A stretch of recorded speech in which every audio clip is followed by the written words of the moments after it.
We have all this kindness and acceptance for when people come to us and need a shoulder to cry on. But when we don't do something correctly, or we, don't execute something perfectly, we have no mercy for ourselves. We're ruthless. Terminology we use this, so it's like E plus R is O. So E is the event and R is the response and O is outcome. Brings up an energy. Everything sort of evokes an energy.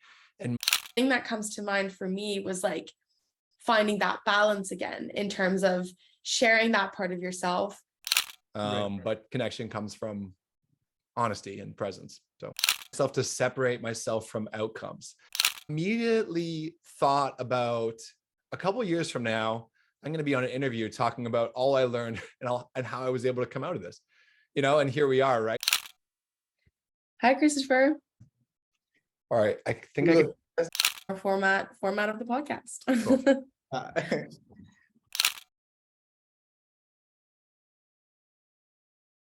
So hi, everyone. Welcome to another episode of our limited series podcast, Half Full. Half Full is a podcast that aims to inform and empower people to take the first step in their mental health journey.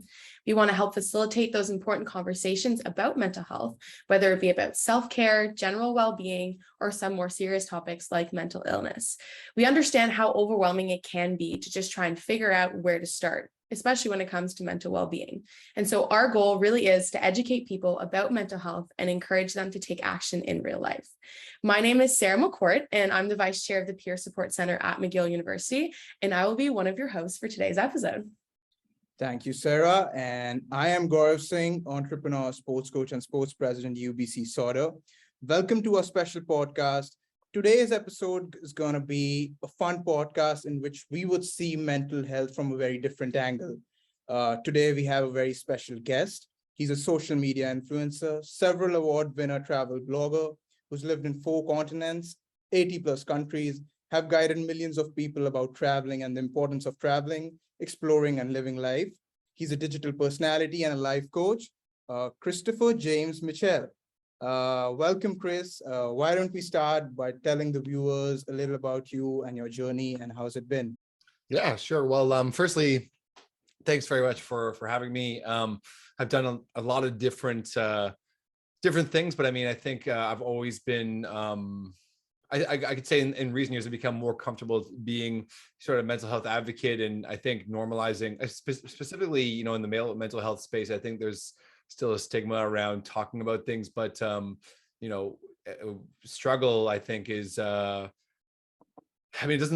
doesn't serve anybody in any way if you're keeping it too close to your chest, right? Like it's only really in conversation, and sometimes even just saying something out loud for yourself can bring sort of insight. And so having these conversations help. So I mean, just to give a brief overview, I mean, I moved to Norway when I was 19 years old to do my 3rd year of university, and just sort of fell in love with traveled sort of maniacally because I thought, like, I'll come home and have to give everything up and stop traveling. But lo and behold, my now wife, then girlfriend at the time, Brianna, we moved to Seoul, South Korea, and lived there for a year, came back, got our teaching degrees, and then lived in Istanbul, Turkey for 3 years. We moved back in 2017, and that's when I kind of put teaching on the back burner right after we got our master's, of course, and then went full-time doing what I'm doing now, which is I run a collection of websites. Travelingmitch.com is the one that kind of started things off. Traveling Chris sounded a little too carnival-esque. And we also run Ultimate Ontario, and We Explore Canada. Beyond that, I just sort of keep myself busy with a million different things. I run a blogging newsletter called This Week in Blogging, and I run a community in Toronto called the Toronto Blogger Collective. We have about 700 members, and it's all about support, because I think in this industry, it can be very easy to be socially very extroverted. But meanwhile, the reality is you're playing modern classical music in the office on your own, while you talk about all these previous adventures and all this kind of stuff. So I guess, what I should add on to that is, during the pandemic, myself and a fellow travel writer actually started a podcast called I'm Anxious About, which did really well. we talked about a different thing we were anxious about every week. We were on CBC and Forbes and a few other things, but after 60 or so episodes, it was just kind of, it just came to a point where it's like, I don't know if I want to talk every single week about what I'm anxious about. But no, I did. But the real purpose obviously was just to have, to try and, have a way to connect with people. I think, seemingly what you're trying to do as well. A lot of this just starts by, sort of saying from the rooftops, like, guess what? I'm not perfect. And that's perfectly acceptable. And I think there's also, there's a tremendous amount of strength and vulnerability. That took me a while to figure out for myself. So that's kind of my journey in 3.5 minutes. And yeah. Yeah, awesome. So my first question would be to ask you about the traveling part. Would be when you traveled for the first time when you were 19, you said, what was that experience like, and what about that experience got you hooked to this, say, a positive addiction? Yeah. So actually, I would actually pull it back a little bit and say the realization about what travel could do for me personally was when I was about 12, maybe 11, 12 years old. Probably not your perfect kid at that time. Very energetic. Probably a whisper of ADHD going on. And ADHD is very much like you can focus on the things you're really engaged with for 1,000,000 hours, but not the things that you are presented to you and you're told to study. So that's why school can be a little problematic at times. But I remember being on this train and going across Canada. My parents had saved up to bring my brother and I from Toronto on a train all the way across to Vancouver. And I just remember looking out the window on the bubble car, and being like, oh my gosh, like if my own country is this, remarkable, I gotta get moving here. Of course, I was only 12 years old, but when I was 16, I did a course studying Irish authors through Trinity College in Dublin, Ireland, and fell in love with I guess the sense of possibility. And actually that was what was really hard for me during the pandemic, was that like I struggled with the idea that I knew exactly where I was going to be 1 week from that moment. I like uncertainty. I like chance. I think so much of the beauty of life comes around spontaneity and making decisions. And also, as far as why I fell in love with travel, I mean, when I was 19, I lived in the old Olympic villages at the University of Oslo with 10,000 international students. And talk about having, every conversation shifting your mentality. It also made me very, very cognizant of how fortunate I was to be from Toronto, which is statistically the most diverse city on the planet. And the fact that, if I did come across somebody who was spewing nonsense about something, I could say like, no, that's actually not correct whatsoever, but vice versa. I had so much learning to do as well, and it was Pierre Elliott Trudeau who mentioned you have to leave your homeland to thank God for having one in the first place, right? I wasn't able to conceptualize why Canada was special. Canada, I think, is going through a moment in some regard where it's more, I think, divisive than it's been in the past. But I think we need to, come together to realize what makes this place tick. I love that I can hop on the streetcar. I live in the East End of Toronto. I love that I can hop on the streetcar and hear different languages. I love that you can't draw me a Canadian. That makes me very proud. Yeah. So, so I mean, in sum, to answer your question in the most long way possible, the learning I did was as much about other countries as my own while I was traveling. But I fell in love with, waking up somewhere else, feeling displaced. Like I hate monotony. I hate routine. That's why I have, I run 3 or 4 different businesses, and all of them bring me in different places and pull me in different directions. It means I can focus on different things at different times, form my own schedule, all those things. Is that like mindset of like liking the uncertainty? Is that something that you've always kind of leaned towards? Because for me, sometimes I can imagine some people thinking about that uncertainty and especially like craving it. That must be, that could be a bit of a contrast to how some people might see it. Yeah. I think it's a mindset. I guess I just realized, well, I'll bring it back to something which I hold on to really closely in my life. I was reading a book quite some time ago called Off the Clock by Laura Vanderkamp, and it's about how we conceptualize time. And one chapter talks about the fact that, we're really, based on the way our brains are put together, we're really not bothering to form new memories around things that are, old experiences. So for example, if you're learning to make a fire, for example, you're probably not going to try too hard to remember the 1,000th time you made a fire, right? You just kind of block it out. And that's why the pandemic was so bizarre for us, because it was hundreds of days in a row that could melt into each other and we lose track of time. That melting of time, to me, the opposite of that is travel. If I'm spending a month on the road, it feels like 6 months to me, because every day I'm waking up and trying to form new things. Like to get back to your question, like I think I yearn for displacement, and I yearn for that feeling of discomfort, because I know I'm forming new memories. That's why I learn new languages. That's why I do all that. Like, I think like we need to be active, like the way that our brains work, like we prioritize the doing things in the most efficient, lazy way possible. So you have to actively combat that and put yourself in positions where like your heart is beating a little faster, but your brain's probably working a little harder as well.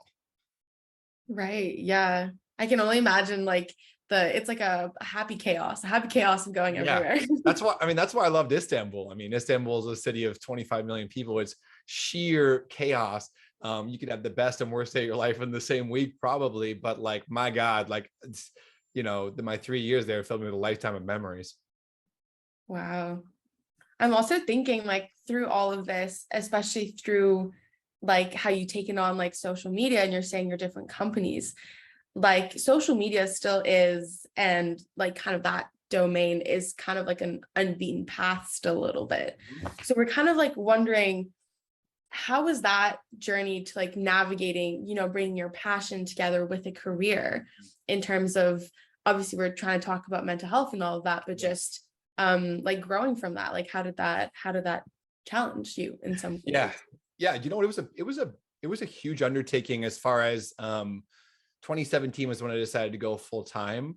I had like enormous trepidation about it, because I have a partner who I want to make sure I'm supporting. I'm trying to be, but I just came down to one thing for me, which was like, I won't be able to relax until I take this on full throttle, and failure is acceptable. Is an acceptable option, because really failure, from a mental health perspective, something I thought a lot about, like, failure is subjective, right? Like if you take a lesson which fuels your next journey, then it wasn't a failure whatsoever. Like listen to any podcast, like How I Built This or whatever. There's not one journey that doesn't have like a critical moment where something didn't go right. And so like, I tried to carry that into starting this endeavor and at the time it was just my traveling mission site. I was just like, I'm just going to try and see how I can do this. It was a tremendous amount of learning. I think, anxiety at that time was pretty, probably more pronounced and intense, but I had to just like, that just meant I had to be reactive, like constantly checking in with myself. I started to get more into meditation. I started to get more into stretching. I started to get more into making sure I'm eating the right things, being more careful about or understanding the effect that alcohol can have with anxiety, caffeine, that kind of stuff. So I had this, everything was a training ground. You know what I mean? It was sort of like this intense period of learning. Things happen really organically. I think part of the lesson I learned is if you wake up every day and put yourself in positions where you're going to events, you're meeting new people, you're learning, you're trying new things, then you really have to separate success from income, understanding that you're planting seeds that will grow later, right?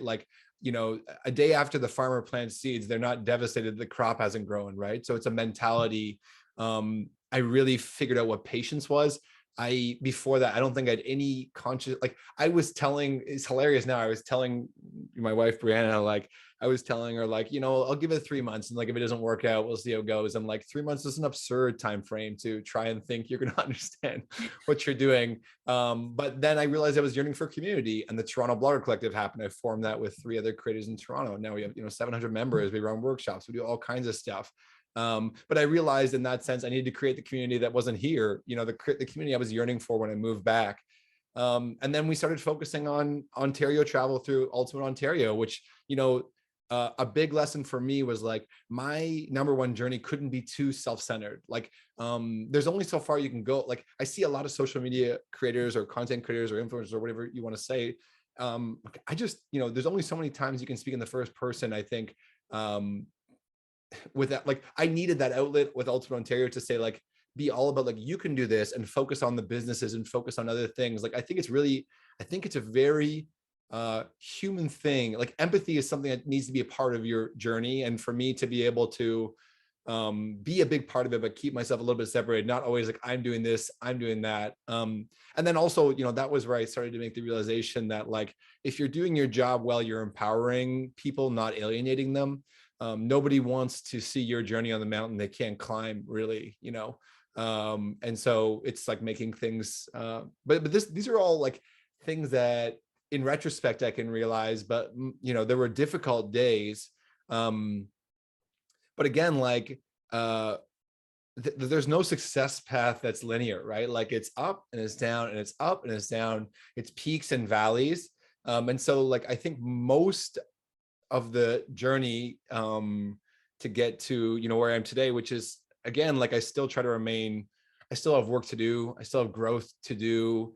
Like, I think it's as much about developing the mindset that we're never a finished product as anything else, and understanding like, you have to take a moment to be proud of your accomplishments, which I'm not so great at, to be honest with you. I'm always on the next thing, but we do have to take those moments to be proud of ourselves, but we also have to recognize that, we're always one conversation away from, we should always be willing to challenge what we think we know. We should always be looking to grow. And that's I think possibly life itself is just this journey with growth and sharing that with others, and hoping that you can put an arm around other people and help them when they're down, and not being scared to be under someone else's arm when you need help as well. Heaps of question out of this, so I'll come back to the uncertainty part. Sure. Because the tons of research that shows people who are facing mental health issues, one of the main reasons is uncertainty. Mm-hmm. Being a business school student, we are learning how to thrive in a business, how to take businesses forward in an uncertain environment. So when you say you're a person who thrives in uncertain times or uncertain environment, is that developed over time, or that was there from the very beginning? So, yeah. Oh, sorry, go ahead. Yeah, and what advice would you give people to face this uncertainty? Yeah, great question. So I think part of it is a feeling that I always had. Probably just, I think, I had definitely had some more pronounced ADHD in my youth. And I realized I always wanted to be engaged. And I think if I was ever acting out in class or whatever, it was because I was frustrated that I felt like my time wasn't being valued. And like, I wanted, like, I have also, if you see you can't see my whiteboard there, but like, I have it all organized by like, I have a whole system called focus and bonus, where I'm like, okay. I make sure that I know exactly what I'm focused on, and I'm hyper efficient. Like, I run things. People are often shocked that I do all this, on my own. And that's not like any braggadocious sense or anything like that. As far as the question about uncertainty, it took me some time to figure out why I was how to embrace uncertainty, we'll say. Yeah. And I think it comes back to, probably 2011 for me. I was living in Seoul, South Korea. Every day felt so interesting. I actually, one night applied for my blog to be, there was a whole project the Korean government was doing. And I put my blog in a hat and ended up becoming what was called a World Korea blogger at the time. I'm working with the Korean government, and sort of it validated that process for me. And then I just realized, like, you just got to keep taking shots in the dark, and just see where that ends up. And the more shots you take, you see what comes back. Yeah. Each day, we had about 3 hours to kill every morning prepping. And after a while, I just didn't need that prep time. So I started reading voraciously. And I started to go down the path of stoicism. I don't know how aware you are of stoicism, but like, let's say the biggest names in stoicism are like Marcus Aurelius and Seneca, these people who are tracing back to like the Roman Empire and times of great change. Stoicism is, and like modern Stoics are people like Ryan Holiday and things like that, who, the basic tenet of Stoicism is basically that things are always going to be in flux. This is always going to feel like an especially crazy time, but if you look back historically, there's very rarely been times that there hasn't been tumult or something going on. And the very basic tenet is that the best that we can do is to try to be present. And that means that it's really a mindset that it's not really what happens as much as how you react to what happens. And that's that is one basic tenet of Stoicism. And so the way that I've always conceptualized it is like, you basically want to work to be, the stream is never going to stop, right? The current's never going to stop. It's just about trying your best to go from a leaf to a rock, where the leaf, you're going to get taken downstream, and the rock, the water is going to flow over you. And so you have to figure out, what does that look like for you? Because, you spend enough time meditating, thinking about these sorts of things. I've read, everything Marcus Aurelius wrote, everything Seneca's written, Herodotus. You keep going back further and further. I've read everyone in that vein. And also, you go back far enough when you read these accounts of people that they could be writing from the present day. It's like, they're sharing current events of what's going on that, now we've of course like sort of eroticized that history, but like you realize like people are just, we're all just trying to do our best. But, we have this tendency when it comes to uncertainty to take this and then use it as fuel for panic. We think about what just happened and panic about it. We think about what's about to happen and we panic about it. But the reality is that the best we can hope to do is to react well. And that means, taking care of yourself, doing, learning as best you can. Like if you feel like a rock in a stream, you're really not so worried about the current. It's just if you feel like a leaf, and it takes a long, long time to get to that point. Again, like I could be a stronger rock in the stream. Sometimes I'm a leaf, but when I feel like I'm flowing down that stream and being taken away, you take the time to figure out what does that look like, and you figure out what self-care looks like. For me, it's like I'm eating well, I'm rocking smoothies, I'm drinking green tea. I'm taking the time to see people and look into other people's eyes and get out of my own head. I'm, exercising, all of these things that you figure out what your toolkit looks like. But, I am much, much, much more frightened of monotony than I am of uncertainty, because I know what monotony means. It means I'm not forming new memories and nothing new interesting is happening. So I will do everything I can to take the next exit on the highway. If I start to, I feel like that can be life, right? Like you've driven enough on one highway and you start to get fatigued, it's like I will get off on that exit, even if it takes me longer, even if it's more tumultuous. Like I don't want to be on one highway indefinitely. So that's my long answer. One takeaway is like, you really love what you do, and the difference between monotony and uncertainty. Many people do not, and you pointed out like stoicism, right? It draws back to Greece and Rome. I've also read a little about it. Top 3 tips you've learned from that you would like to give to the viewers about mental health per se, or living life as a life advice. What would it be? Yeah. So, I mean, the first thing is pretty simple. All we have is now. We spend so much time outside of that, but like literally, you think 1 week from now, you're going to be a different person. It's just you. The now is just shifted. Yeah. And that's really it. Like it's a very powerful idea to realize that you have to make the most of every moment. The second thing I realized is Marcus Aurelius was an emperor, right? A Roman emperor. Yeah. And he's writing about uncertainty. He's writing about, he's writing meditations by Marcus Aurelius should be required reading for humanity. Yeah. This is a very humble person who's constantly learning. If a Roman emperor can be humble, so can you. Like that's kind of the way that I feel about it. So I learned a lot about humility. And the third point that I will connect to the second point is just that sometimes when things happen, or we ascribe them blame to ourselves, to other people, or whatever. It's really important to think about the way that we conceptualize events and the feelings we attach to them, because really the idea is that we need to move forward. So I'll give you an example.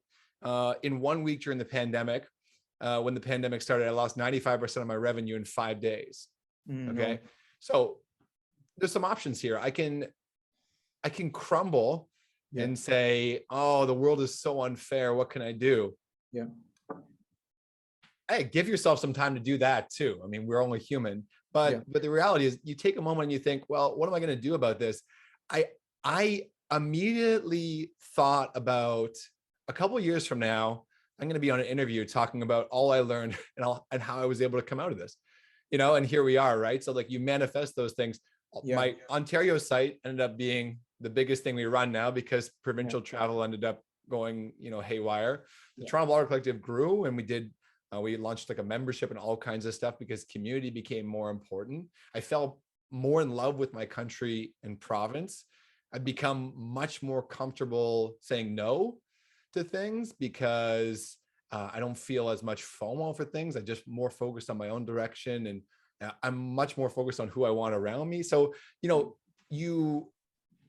what I'm trying to say is like, it's really not the cards you're dealt, it's how you play them.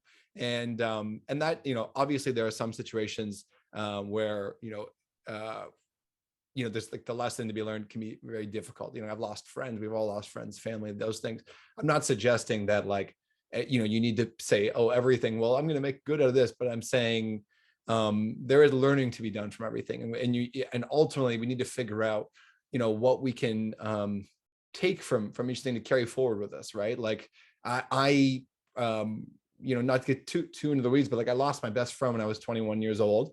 And there's a period of time where like I was not doing great from a mental health perspective, and that's fine, but then it came to a point where it's like the strength that I got from the situation was like, you know what, I'm going to live for him, I'm going to make him proud, and it's like, but that took time, that took effort. But I think, stoicism for me was helpful in, it forced me to make sure that I'm not wasting days, because I know all I have is now, so I'm and that can have its own difficulties too, because like I could probably use more of an off switch, but at the same time, it's helped me be focused on, the other thing, the last thing I will say, like the fourth point, even though you only asked for 3, is just like, stoicism in general. It's not about like do great professionally so you can feel great about yourself. It's a very overarching, like, you start with the person to find success everywhere else, right? Like the personal, professional,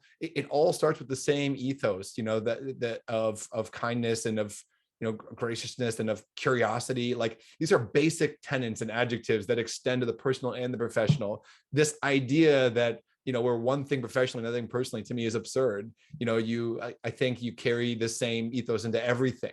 I've rarely, I've rarely met someone who's very diligent in their job and just and not diligent in other facets of their life. It's just, this is a North American construct of work is everything. This is relatively new. It's post-industrial. So like, I try to get rid of that sort of nonsense too. No, that's very fair. It sounds like I like the mindset, how you were talking about the way that you've reframed your mindset and really gone about that. But you're also talking a little bit about the times where you do take that step back for yourself and kind of do get that self-care. I'm kind of wondering like how you created that space for that self-care, like within the busy lifestyle that you lead, or like how was that kind of journey to understand that even though you do love the uncertainty and you do want to be on the go all the time, there are some benefits to taking that time for yourself a little bit. Yeah, and it's not even just benefits, like it's a necessity. Like we you have a choice, like you can run at 60% all the time, or like take the breaks to make sure you can run at 100% some of the time. I mean, a lot of it came just from reframing. Like we're brought up to think of like things that are productive are output related, but they can be input related too. Like it can be productive to go listen to birds in the forest because the next day you have to write something. That took a lot of mindset shift for me. The other thing too is like I think I think this relates to men in particular. Like I don't think we were ever taught great coping mechanisms in terms of mental health. I think probably, when I was 21 years old, like I legitimately thought like, well, if I can have a couple beers, I'll feel better about this. And it's like, well, that's actually escapism. You're not confronting the issue. Yeah. So, and like meditation, when I was younger, it was like this woo-woo thing, meanwhile, it's like just pausing to check in with yourself a lot of the time. And there's nothing, it's something people have been doing for forever, and there's unquestionable benefits to it. So, the biggest thing for me in general was like, I spent a lot of time turning up the music to drown out the soundtrack of my mind. And then it's like, actually, if I turn down the rest of things, and then I can hear the soundtrack a little bit better and listen to it. And for me too, like I was really embarrassed and ashamed of like having ups and downs, like I think probably for a long time, my partner Bree was like the only one who like knew, like I'm naturally a very extroverted person, kind of life of the party, try to be, right. But I realized like that's who I like to be, but it's like, during the pandemic, especially, I had this moment, I was like, well, if I'm not this like, uplifting person, and I'm not this traveler, and I'm not this, like, all these things that I was were kind of stripped away from me. And it's like, so who am I then? Yeah. Who am I, right? And it's like, so what permeates what I'm trying to do in this life, right? I don't think I stopped until recently to think about, what I'm trying to do that permeates everything, which is like help other people, connect with people, make more eye contact, be authentic. Yeah. There's like, I think like, in the content creation space in particular, I talk a lot to other creators about the fact that like, there's a really big difference between being for hire and for sale. And I think you need to figure out, that's kind of applies to everything, right? Like, and I don't think you can make that discrepancy or like figure out what integrity is unless you know who you are. But taking the time to know who you are, like it's not 5 minutes of meditation to figure out who you are. That's 500 sessions of meditation, and that's a lot of long walks, without podcasts, maybe even just listening to your mind.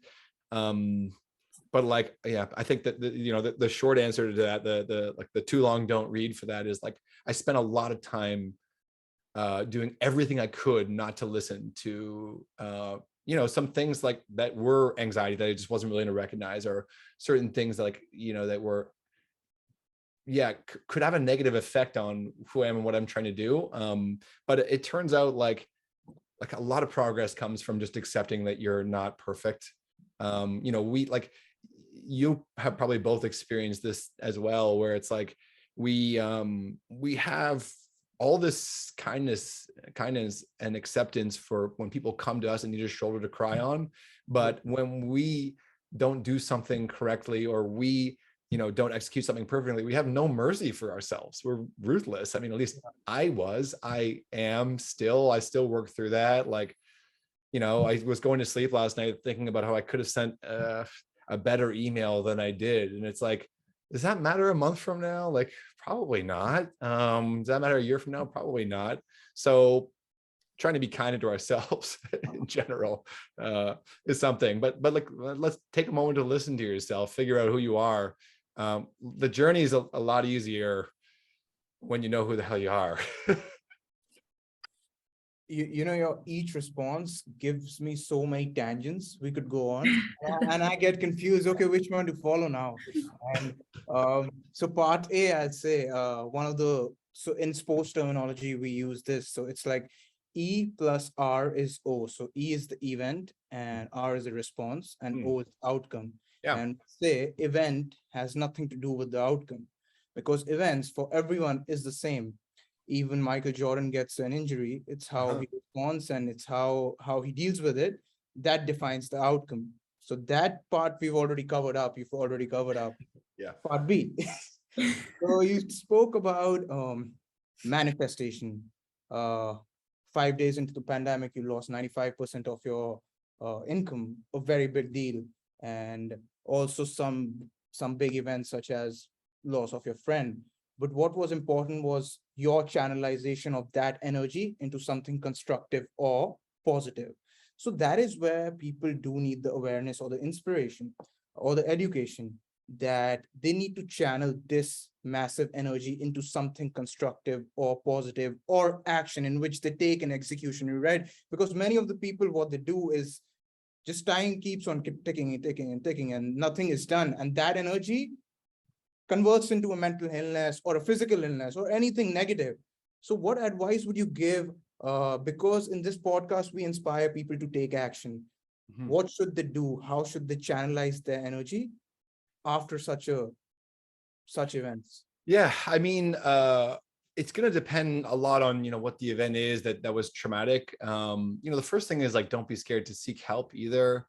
And that comes with that idea of like this growth mindset that we're always growing, we're always learning. I really cherish the opportunity to come and share what I've learned so far, but it all comes with the caveat that I have so much more to learn, right? And I think that comes through, like people understand when you're hopefully learned, but also learning, right? And continue to learn. I think that's the first thing is don't be scared to ask for help. And that can be, therapy. That can be talking to friends too, letting them know where you're at. I know I had one of my best friends had a time he was really struggling, and it was actually more painful for me that he didn't want to reach out, than if he did. But, we, of course, now we couldn't be closer, and he's doing just fine. And, he told me later, like he didn't want to disappoint me. We're like brothers, right? So he didn't want to disappoint me with where he was at. And it's like, I think you have to realize that like most of the disappointment we're ascribing comes from ourselves. It doesn't come from, most people are more understanding, more empathetic than you would realize. So look for the people around you.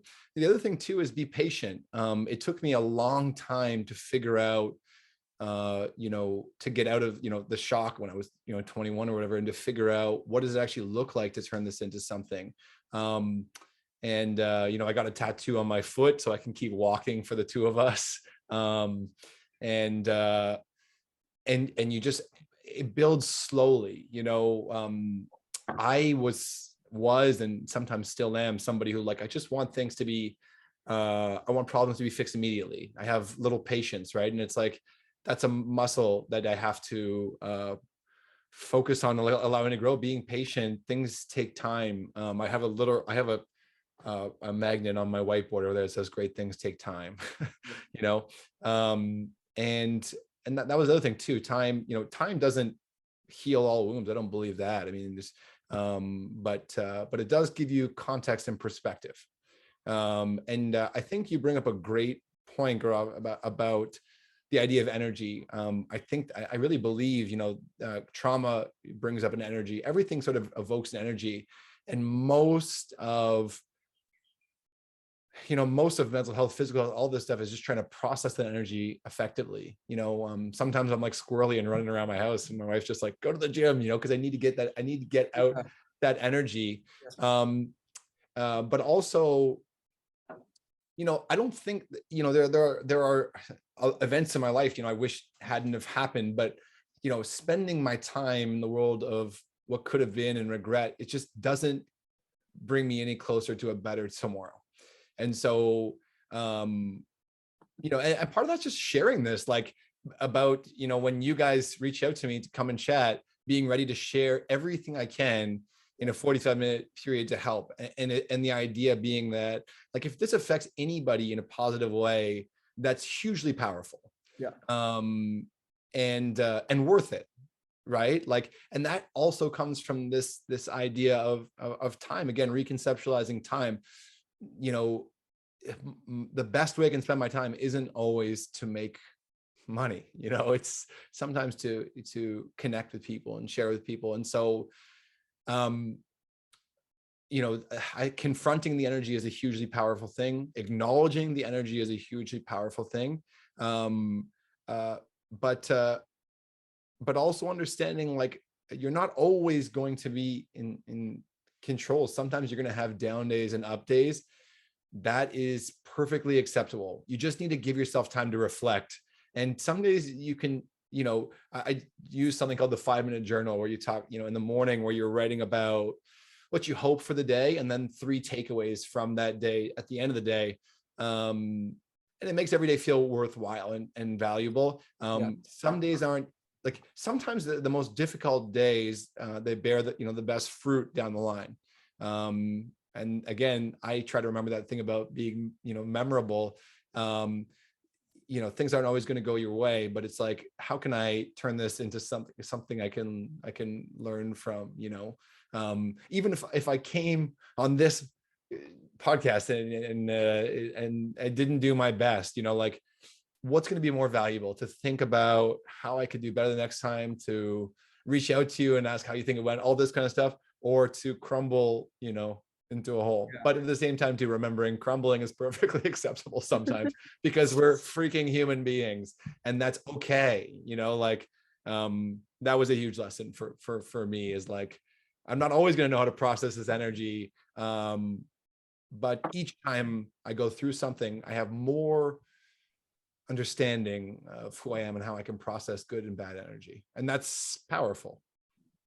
Yeah, it sounds like being like patient with yourself was like a really big part of obviously getting to where you are now, with the difficult situations that you've been through, and the eagerness that you have to learn from everything going forward is really impressive. Well, thank you. I appreciate that. I mean, it's just about, like, sometimes it's just about recognizing, like, you can't just put on unlimited amount of band-aids on a wound that's pretty deep. You know, like, Sure, you gotta, yeah. right? Like, it just doesn't work, right? So it's like, and then when I was younger, I think that was probably my mentality. It was like, if I just keep putting band-aids on, it's fine, right? But yeah, it takes time. I mean, like, you know, really, honestly, it's such a process. Like, even a decade ago, the person I was, it's different. I hope I'm different a decade from now. But you know, I think patience is a muscle. I really do. I think it's something that has to be worked out. I'm always learning more about how to be patient. You know, and also, like, asking that question that I asked before, like, is this going to matter a month from now? Like, something small, you know, you're something, I don't know, it's like something that's trivial, that you get a parking ticket, right? And, like, okay, so, like, this is $50. I can flip out and ruin the rest of my day. Yeah. Or frame it as, like, I'd probably pay $50 to have a good rest of my day. So, like, as a big, like, throw up the finger the ticket, like, I'm gonna have the best rest of the day, and just pretend it was like a movie I paid for. Like, it's $50, but I'm going right now to do something awesome, you know, and whatever it is, like, you know, I do really think, like life is ridiculous and hilarious and absurd and all the things, all the adjectives, and just, like, embracing that absurdity. I love laughing at myself. I love self-deprecation. I love all of that, because, you know, these are all tools that we can realize, like, if you take yourself too seriously, you know, life's not very fun. And also, sometimes when something ridiculous happens, I can call Brie in laughter, as opposed to, you know, in frustration, right? So that to me comes back to meditation and things like that. Like, I gave myself a small buffer before I flip out, which I was not giving myself in elementary school. My teachers will attest. You know, it was like a boiling pot, you know, and then I tried to finally figured out how to, you know, boil water a little more effectively, and not just, like, sort of the lid popping off. Yeah, I feel like especially in those situations where like retrospect, you're looking back and you think about how you've reacted, and then you think about the experience that you've gained now, and you think back to those situations and just see how your reaction is completely different. I feel like those are very eye-opening moments for sure. Yeah, 100%. It's fun to look back. I mean, it's easy to look back and be like, oh my gosh, I can't believe I did that when I was 16 years old. Like, I should be banished, to a small island somewhere. But then you like, it's very easy to forget that we're all going through this together, right? This thing called life. Like, you feel like, oh, there's so many things which, only belong, in your world, but it's like, we're actually, we're all experiencing this. And that's why I think podcasts like this can exist, because people are we're just looking for connection. But connection comes from honesty and presence. So here we are. And before I go on any other tangent, Sarah, do you have any questions? Well, most of my questions kind of relate a bit more to, I love hearing about your life experiences. And then also my biggest question was like looking at how you were talking earlier, part of knowing who you are is being able to share it with like your followers and everyone and everything like that. And then during the pandemic, when you had to take a step back a little bit because things got a bit slower, the thing that comes to mind for me was like finding that balance again in terms of sharing that part of yourself, not having the opportunity to because you can't travel. And then obviously we talked about self-care, but if you could speak a bit more to like that balance between sharing that part of yourself and maintaining that sense of identity, like independent from it, I'd be really curious to hear about that. Yeah, no, it's a great question. I think it came from reminding myself to separate myself from outcomes. I think before I was very much like, I probably was too keen to ascribe the value of something, let's say a blog post. Well, this blog post didn't do well, so it must not be good. But that's way too simple, right? Like, maybe the thinking I did in that blog post was invaluable. Maybe like, to Gaurav was talking earlier about, what was it, like something about response, the event plus the response. Event plus response is outcome. So it says that event has nothing to do with the outcome. Yeah. And everyone will lose people, everyone will have injuries, everyone will have these things. Yeah. And to even take that a step further, I would say, not tethering yourself to the outcome as the be all end all either. And that was the thing for me. It was like, I can create this long list of things that aren't going well right now that are totally out of my control. But what is in my control? And then we started that, podcast talking about anxiety and so on and so forth. And then I just was like, we'll just see how this goes. Yeah. Started a newsletter. I was like, we'll just see how this goes. I still run that This Week in Blogging newsletter, and I get a lot of joy out of it. But I think before, I was so focused on like, well, this did well, or this made money, so this is valuable. But actually, it's more about like, what are you investing yourself in that's giving back to you? And what does that look like for you? And taking that time to think about it. And also making sure, like, at least for me, that I'm the same person in public and private. I just started to become really conscious of the fact that, like, if I'm speaking at a conference, if I'm doing something, like if we met on the street 2 months from now, I'd want to make sure, I'm the exact same person. Like, it's not showmanship, it's who I am. That means a lot to me. So I think I spent a lot of time thinking about that like, it honestly allowed me to hone in on exactly what I don't want to be in this industry. Like, I think of myself as a content creator. I love writing and photography. I love sharing stories. I love sharing other people's stories. But I'm not doing this so I can get a free night at the Ritz-Carlton. I don't care about that, really. It's not my goal. Maybe it's somebody else's goal, which is fine. But it's like, I had to take the time to think about, what am I actually trying to do?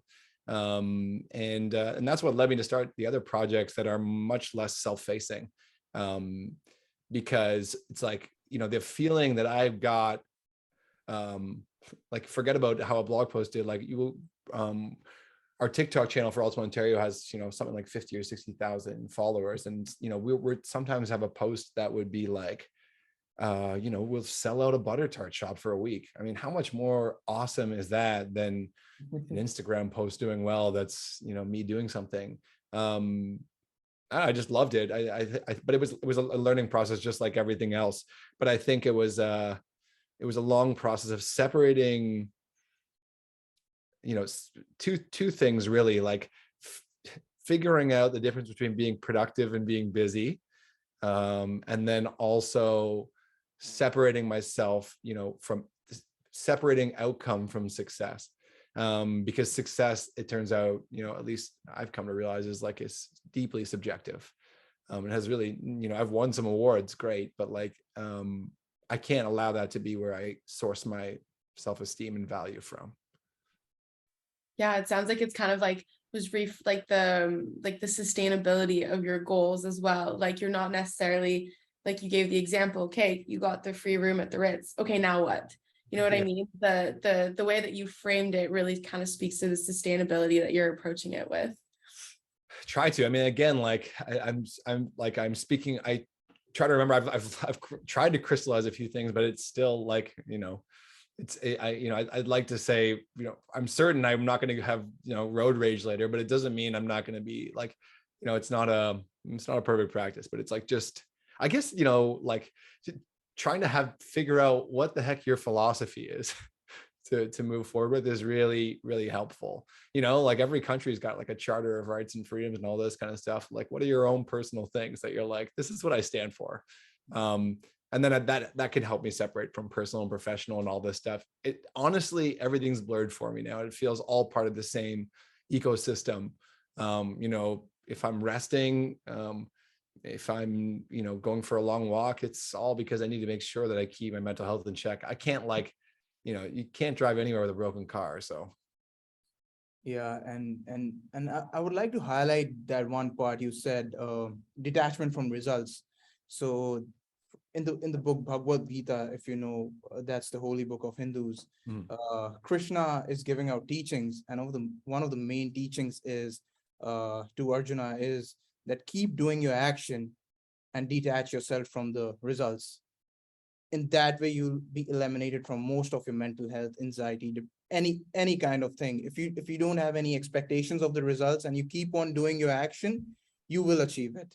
And that is one of the main things that I would like to highlight to the viewers. And yeah, and so much thought for I can't think where to start again. So one of my main questions before, like I had, was you've traveled across 80 countries.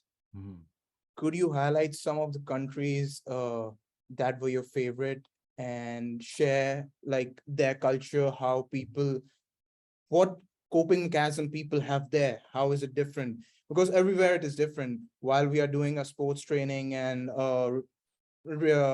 relaxing and recovering, so we have like Chinese healing, key healing from Japanese technique, this, that. So every country has their uniqueness. So would you like to highlight some of the countries in which you were like, okay, this is something different that this country is from the world and it's really working?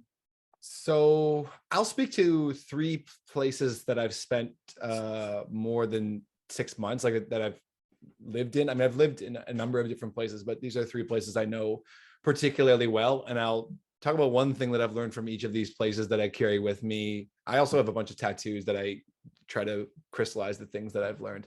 That's kind of like I wake up in the morning and I'm like, what do I stand for? Again, like it's the physical manifestation of this. Okay, so first we'll start with Istanbul and the one lesson that I took from there that I always carry with me. The lesson I took from there is the importance of engaging with people. And I'll give you a specific example. It's 10 p.m. on Tuesday night and you message somebody to go out for dinner.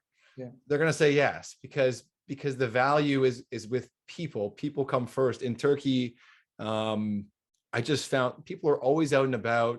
The streets are packed at 1 a.m, whatever. Like, work is not the be all end all. It's that difference between work to live and live to work. Yeah. And I learned that people are everything. The meals that you have with people, it's not like, and sometimes in North America, we eat a quick meal so that we can go and do the thing.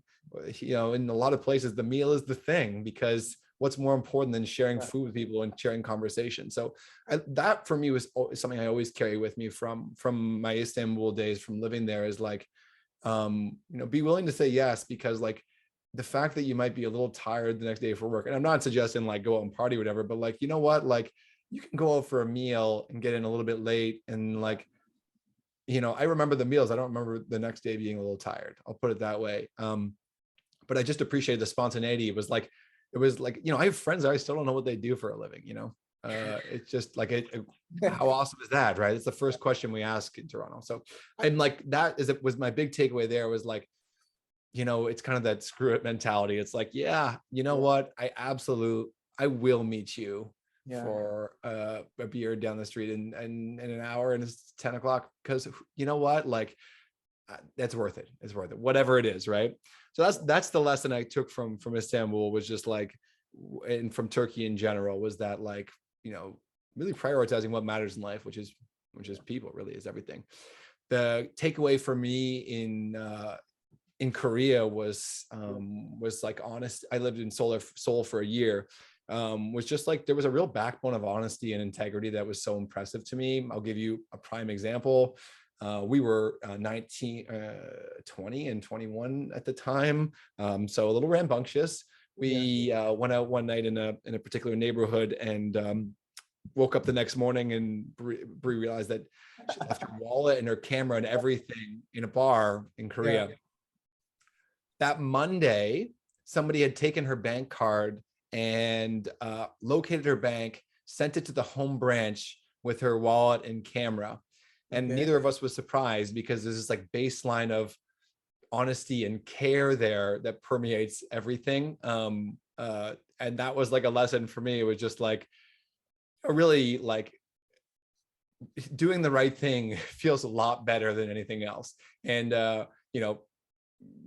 I'm not saying like that's a perfect nation. There's some problems with work balance and so on and so forth. But I will say there was an underlying sense of like trust and honesty there, and also reverence for people who are a little older than you and the knowledge they have, that I really, really took away something from. And then the final one was Norway. I lived in Oslo, as I said, for a little while during my third year university. And what I crystallized from that was the importance of getting outdoors. I mean, the subway line was packed after work with people already in their cross-country gear, ready to hit the mountain, ready to blow off steam. And that was a huge signifier for me that, it can be easy to always hunt for the next high, you know what I mean? Like the next drink or the next meal or the next whatever. You're always next. But it's like the people there, it's like they worked hard that day. They went out and exercised, like they went out and did, hit the slopes, and they came back happy. It kept the country, that was amazing for mental health there. And you also like this, like during the winter, the sky goes dark at like, it's like barely light. It's like, it's crazy. And so you need those things. It really signaled to me, like that exercise is like not something that's optional. It's like, it's something that's hugely important. Something I've only really understood in the last maybe 6-7 years. I've exercised all the time, and it's a huge help. And they understood that from the onset. Like that was a priority in that country. And I think the effect is a lot of clarity in thinking, really. And also, people are happy and fit there. I think that matters. So those are my 3 takeaways for you. And I guess we're wrapping up somewhat soon here. I just looked at my clock and was like, holy smokes. But I mean, feel free to ask a few more, but I just was looking at my clock and I was like, holy smokes. One thing Sarah would agree is 1 hour with you is too less. Yeah, I know, exactly right. Well, maybe I can come back. Maybe I can come back on. Less. I can. Make a part 2 for sure. Yeah, I mean, I'm happy. There's no shortage of things I can talk about, but I would like to add one more thing. You told like Turkey screw it mentality. So there's like one instance I would like to share. We were on a tournament, squash tournament back in the college, and we have a practice rounds and then the official tournament. So during the practice round, one of the players were not doing so good in the game. And when the official game started, he was killing it. And so we all asked him, what's the plan? Because he has been upset and this and that. He was like, one day before the official game, I was up at that night, and I had a big screw it moment. I was like, screw it now. And that happens, like, that happens with two people. It's like, that's it now. So yeah, and Yeah. yeah, It's power. It's actually strangely powerful to just be like, yeah, you know what? this- Yeah. I mean, yeah, it's just funny. It's funny the way it works. Like sometimes I'll have like I remember I was doing like a live radio thing at one point, and like I just like went down this rabbit hole the night before of like, what if I just say something totally yeah, bananas, or like I swear live or do whatever. yeah. And then of course the interview came around, did just fine. And then I just laughed to myself and I thought, you know what? Like I've already thought of all the ways this could go wrong. So like, Yeah. I'm not even gonna I won't surprise myself. Yeah. Um, but I think, that's part and parcel with humility too, just being like, I don't want to be the person that's like, I'm going to kill this, like, I got this. But I think there's a fine balance between confidence and humility. Yeah. You don't want to venture into arrogance, but confidence is hugely helpful. As long as you realize, like, again, that idea of like, there's always more to learn, but like, honestly, screw it is very powerful. Screw it. Yeah, I'm going for it.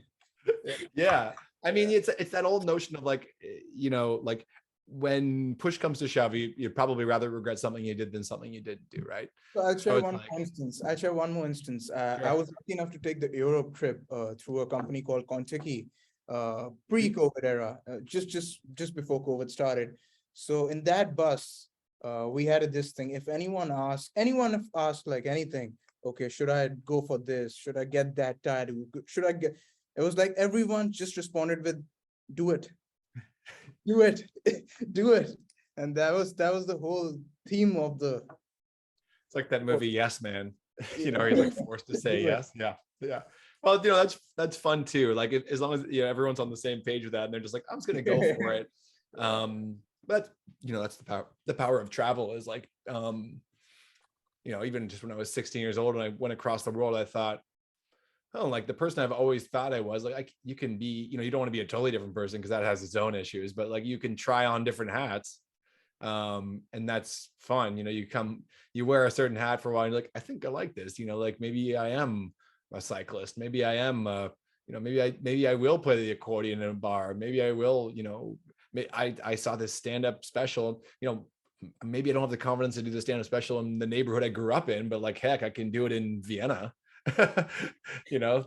Those sorts of things. And I've gone, I've checked a whole bunch of those boxes, that's for sure. But it's all of these little experiences are valuable, right? It's just about putting yourself in position to have these experiences, to form memories around them, but checking in with yourself along the way. I think that's kind of it for me, as far as like an underlying mentality. Yeah, I'm just taking it in, honestly.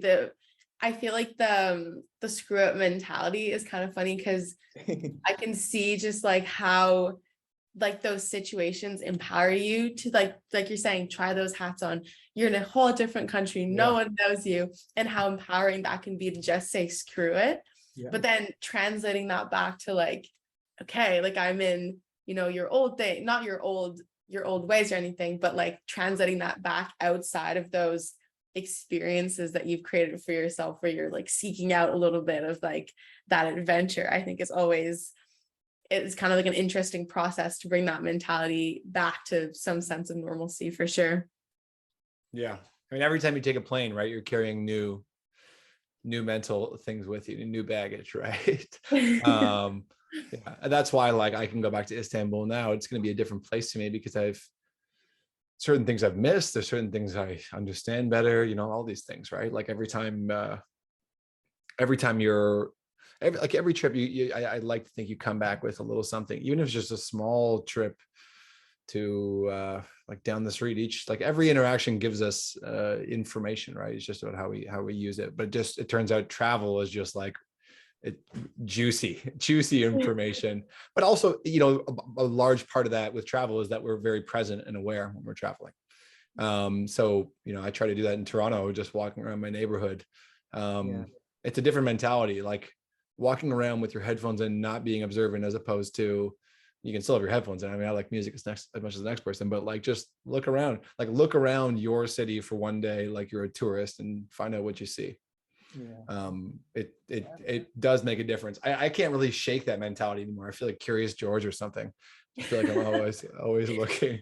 I can't turn it off, really. I'm always looking at new stories, new angles, new memories.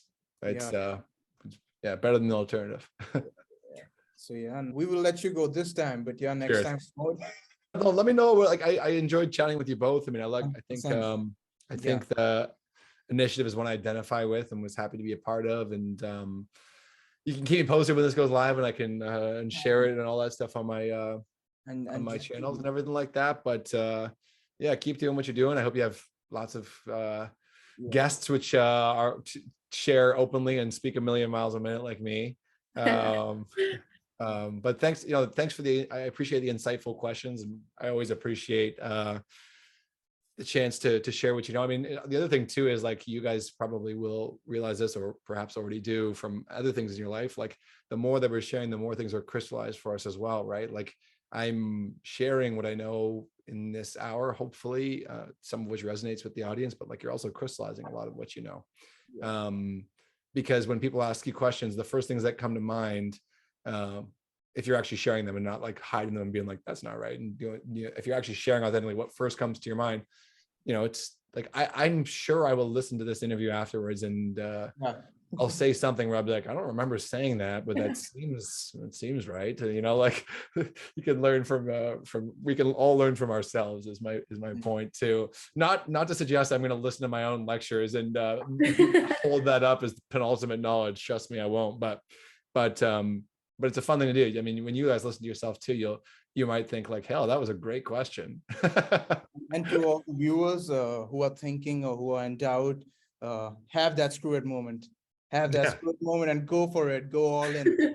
Yeah, I mean, like, if you want to like really get in the screw it mentality, I highly recommend looking more into space and astronomy, and just realizing this is just a blip. It's a little moment where, like, hey, you may as well go for it. It's got a big galaxy, a big universe. In the grand scheme of things, you got a small window here to do a lot of interesting things. So stretch your arms and go for it. And if you need any kind of information on travel, go check out Chris's website. We'll have that in the description. And over to you for final remarks. Sarah, go for it.